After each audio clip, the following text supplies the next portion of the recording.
how beautiful my wagon is this morning. Good morning, everyone. Janie here. Welcome back to my garden. It is that time again. It is time for my monthly blooming garden project. So my monthly blooming garden project is kind of like an exercise that I've been doing for about the past 2 years now, which is every month I focus on planting a perennial or shrub in my garden that I know will bloom that month all years forward. And the focus and the goal of this project is to not just have a garden that blooms maybe 1 or 2 months out of the year, but a garden that has interest and beauty and blooms basically all season long. For me, in Zone 9B, Northern California, I can have blooms 12 months out of the year if I play it right. So as you can see, even from the back garden, which I consider my working garden, this time of year, I have plenty of blooms, plenty of gorgeous, gorgeous, beautiful, beautiful blooms. So yes, May, June, July are pretty easy for my monthly blooming garden project, but I still want to focus on what type of plants or shrubs are really good for this specific month. And for here in California, Northern California, the best plant for July, the thing that I think of for July is hydrangeas. Look at how beautiful these are. I just cannot get over how gorgeous my wagon is this morning. I am so happy with it. I get so excited about hydrangeas. Hydrangeas were actually my wedding flower, so I really have a special place in my heart for them, especially the green ones, because that's actually what I had. I had a mixture of white and green for my wedding flowers.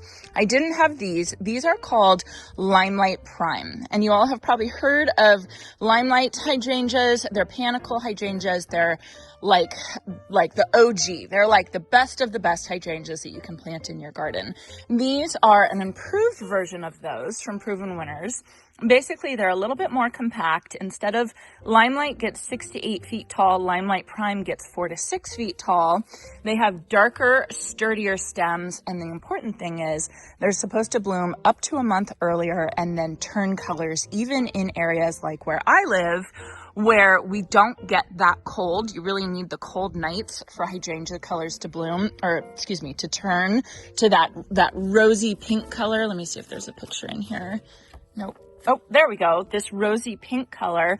Hydrangeas, limelights often won't turn this color for us here, but these guys will. I actually have a picture from my last house where I planted these, and they literally look just like this picture. So I was really excited to find these at the garden center this month. I was so happy to have them. Let me show you my Quickfire Fab hydrangea. I know I've shown off this hydrangea so many times this year, but it just looks so good. And for us here in Northern California, hydrangeas are kind of tough, just because we get so hot. So you have to find the perfect spot in your garden for them. And I think I found the perfect spot right here in my Vigo beds with a lot of afternoon protection from my Chinese pistache. So this is a Quickfire Fab hydrangea, and this one is known for turning colors. And I've already noticed this one is already starting to turn color, which is amazing because we're in July. But look at how beautiful this is. It's really, really gorgeous. This one is still really young because you can see it's only maybe like 2 to 3 feet tall, and this one will actually get up to 8 feet tall. So it's going to be huge. I'm probably going to have to move it eventually, but I just temporarily put it in here, and I've just been enjoying it so much in here. So I thought that I wanted to kind of mimic this planting area where, like, you can see I think it's like 7 a.m. right now. You can see the beautiful morning sun it's getting, and then past about noon, maybe even 11, it gets protection, lots and lots of protection and almost dappled sun for the rest of the day. So I kind of wanted to mimic that a little bit. So let me bring you guys over here to the other side of the greenhouse. The greenhouse is in the back of my back garden, and I have my moon garden planted all around it. And then over here in the corner, I have this gorgeous olive tree that was here. Obviously it was here when we moved in. This guy is very old, but we just had an arborist come and kind of clean it up. Just took off a lot of the dead branches that were underneath it, which happens a lot with olive trees. And now that he limbed it up, I have all this beautiful space under here to plant, and it's very similar to the same sun as where the Quickfire Fab is, where it will get nice morning sun. The sun is almost up over where it'll get some sun, and then it'll get protection and dappled sun for the rest of the day. So I did plant, you can see some remnants of my Camelot Mix hydrangeas back here. They're pretty much done. I do have my center stage pink crepe myrtles that are going to be growing. I just think that this is going to be the perfect spot for those Limelight Prime hydrangeas just because of the lighting that we have. It's going to protect it enough. Now here where I live in Northern California, we're not coastal. We're about two hours-ish away from the coast. If you live closer to the coast, you don't have to worry about it as much because it just stays nice and cool closer to the coast. But if you live in hotter areas and drier areas like I do, you have to worry about how hot it gets for your hydrangeas. Basically, it is an incredible balancing act in that you want enough sun for your hydrangeas so that they grow, they don't stretch, they bloom, but you don't want too much sun so that they scorch. So it's always a hard thing to find the perfect spot for hydrangeas if you live in a hot climate. Now I think there are 6 main types of hydrangeas, but basically think about, you have the big leaf hydrangeas, the smooth hydrangeas, the panicle hydrangeas, oak leaf hydrangeas, and then mountain and climbing hydrangeas. But the big leaf and the smooth hydrangeas that you often see that are really, really beautiful, those are harder to plant when you live in a hot climate like here in Northern California. People grow them. A lot of people grow them, and I've seen beautiful, beautiful specimens here, but they're like in the perfect spot in their garden. And it's hard to find that perfect spot. And even in the perfect spot, sometimes they will scorch. So if you lean heavily on panicle hydrangeas and especially oak leaf hydrangeas, if you live in a hot climate, you're going to have so much better luck because both of those can handle the heat so much better than the smooth hydrangeas and the big leaf hydrangeas.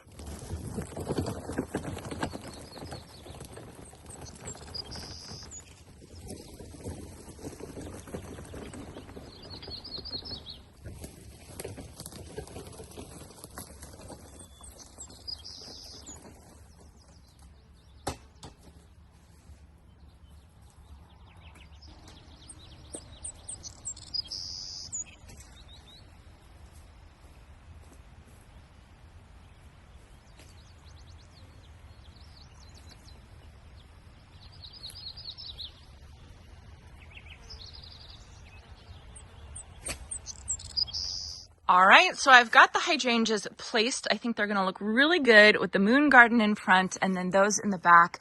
Remember, they're gonna get about 4 to 6 feet tall, so I don't know, probably like to there. And I'm gonna encourage them to grow as tall as possible. I want them really, really tall, really strong stems. I won't be trimming them back that much, only by 1/3, if that, because when I bought these at the garden center, I actually saw a couple more and I could tell that they cut them back too far. This past year, this is a stake, but I can tell they cut them back way, way too much because the stems were just a little too floppy.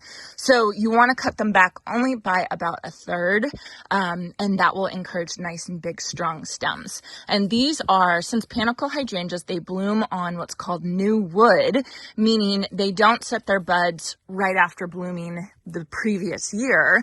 They set their new flower buds that spring, and so you can prune these in winter time, like late winter, early spring. Usually around January is when I start to think about it.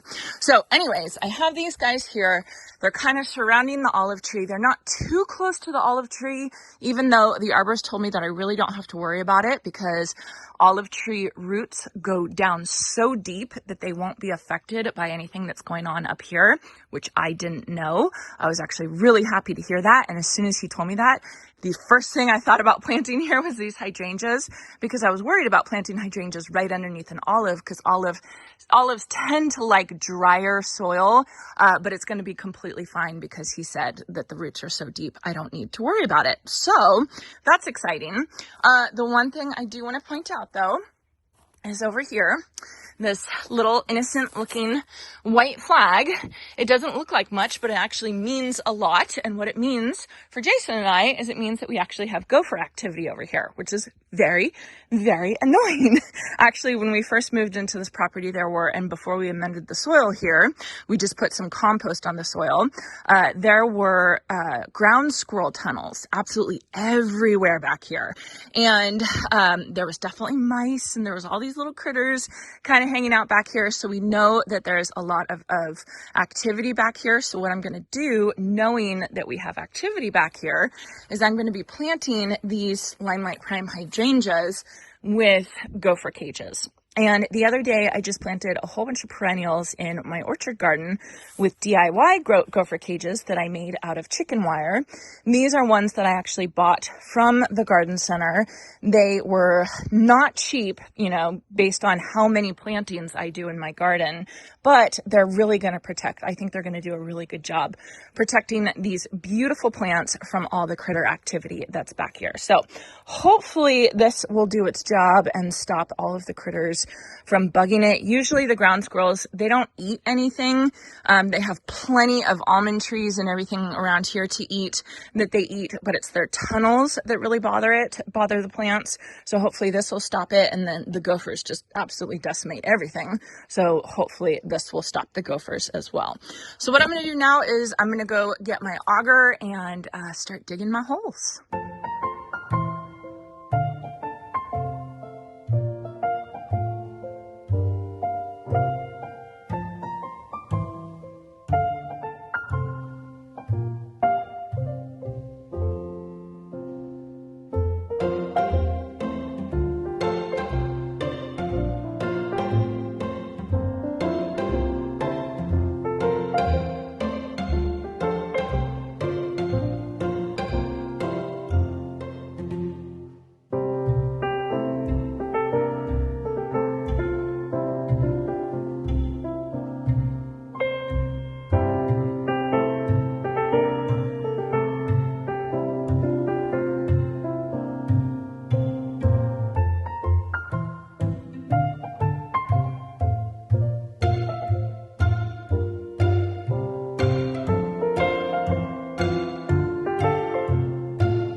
All right, all planted. They look so good. Oh, I just love Limelight hydrangeas. I just think they're so pretty. So these guys will probably take about 3 years, 2.5 to 3 years to get full size, but I will be patient because I think as soon as they do, I think they're just going to be absolutely amazing, especially in July when they're going to be blooming just like this. So I would say this is definitely a success. Plus they're completely protected from the gophers. Well, I shouldn't say completely. Nothing's foolproof, but hopefully it should stop the gophers from bugging them. And then I have all this drip irrigation around here that Jason will come by and he'll clean up, and he'll just hook up drip irrigation to each one of these. We'll probably do 2 gallon per hour emitters. So 4 gallon per hour total, at least to start off with the first year, and then we'll probably back off from that. So this is July blooming garden. Let me take you now and show you last year's July blooming garden and then a couple other blooming gardens so you can see what everything is looking like. Okay, so last year's July blooming garden is through here. It's underneath the black walnut tree. And this one wasn't as oh, whoa, look at that spider. Oh my. That's one of those good spiders, right? I don't even think I can focus. I can never get my camera to focus on spiders, but hopefully you can see she's weaving her web. He or she is weaving her web. That's crazy. I think those are one of those good spiders that leave you alone. Anyway, we're just gonna go past them and look over here. So this is my neighbor's black walnut tree that has been kind of a pain trying to plant underneath it. Of course, I found some things like the Russian sage is doing really well. The euphorbia is doing really well underneath there. And then I did plant this pink crystal grass that I do have a couple blooms. I don't think I have as many blooms this year because the black walnut had grown a ton and this was like completely shaded almost all spring. And I just kind of trimmed it back about a month ago. So it's starting to get a little bit more sun and I can see a little bit of blooms coming up. I also did plant coneflowers and the coneflowers did not come back for me. They completely died. So that was last July, but I do want to point out this June because this June is looking gorgeous and it should be this July blooming garden. And that is my storm cloud agapanthus. I planted these for last month's blooming garden, but just look at how pretty they look. So that's the thing with blooming gardens is that like I can try and make it perfect for month to month, but kind of just think of if you're consistent and you plant something every month, you're pretty much going to have something blooming every month the next year. So these guys are just so pretty. I cannot get over them. They're so gorgeous. And then I planted sun-credible sunflowers around them. And then also this really, really beautiful bougainvillea that dropped all its bracts after I planted it, which was to be expected, but now the bracts are coming back, so I know it's going to be happy. This is called variegated orange bambino. Yeah, I'm pretty sure it's bambino bougainvillea. Really, really pretty. I just cannot get over the agapanthus though. They're just so gorgeous. So as always, let me know what you all are planting for your July blooming gardens and let us know what zone or area you live in just so that we can get some really good inspiration. I hope you all enjoyed this and I hope you all have a chance to get in your garden today.